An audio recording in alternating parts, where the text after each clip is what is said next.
మహారాష్ట్రలో జరిగినటువంటి local body elections special ఏంటంటే ఇప్పుడు మొన్న మహారాష్ట్రలో మోసం జరిగింది, ఈవీఎంలు లేకపోతే కనుక ఆ మేనేజ్మెంట్ ఈ మేనేజ్మెంట్ అంటూ డ్రామాలు ఆడుకొచ్చినటువంటి రాహుల్ గాంధీకి షాక్ ఇచ్చే పరిణామం బ్యాలెట్ల ద్వారా జరిగిన ఎన్నికలు, స్థానిక ఎన్నికలు బ్యాలెట్ల ద్వారా జరిగినాయి.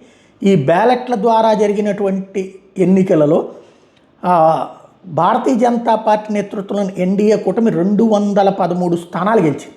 213 ఏకంగా. అదే సందర్భంలో ఐఎన్డిఐఏ కూటమి కాంగ్రెస్ పార్టీ, అలాగే శరద్ పవార్ పార్టీ, అలాగే ఉద్ధవ్ థాకరే పార్టీ శివసేన ఎన్సీపీలకు సంబంధించింది వాళ్ళిద్దరికీ కలిపి చివరికి వాళ్ళ ముగ్గురికి కలిపి 52 వచ్చినాయి. అందులో శరద్ పవార్ పార్టీ ఒకప్పుడు డామినేటింగ్ రోల్ నుంచి ఇప్పుడు సెకండ్ ప్లేస్కి పడిపోయింది. ఉద్ధవ్ థాకరే వాళ్ళు అప్పుడు బీజేపీతో కలిసి ఉన్నప్పుడు సెకండ్ ప్లేస్లో ఉన్నటువంటి వాళ్ళు అప్పుడు కూటమిలో ఏది ఐఎన్డీఏ కూటమిలో చేరినప్పుడు వాళ్ళే నెంబర్ 1గా ఉన్నారు.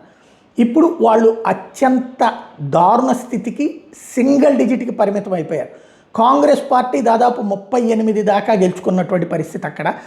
అంటే ఐఎన్డీఐఏ కూటమిలో కాంగ్రెస్ లీడ్ రోల్లోకి వచ్చిందనమాట. టోటల్గా చూస్తే 213 స్థానాలు భారతీయ జనతా పార్టీ, షిండే వర్గం శివసేన, అట్లాగే అజిత్ పవార్ వర్గానికి సంబంధించినటువంటి ఎన్సీపీ గెలుచుకుంటే సేమ్ టైం వీళ్ళు ఐఎన్డీఐఏ కూటమి టోటల్ 213 వాళ్ళు, ఇక్కడ వీళ్ళు 52కి పరిమితం అయ్యారు.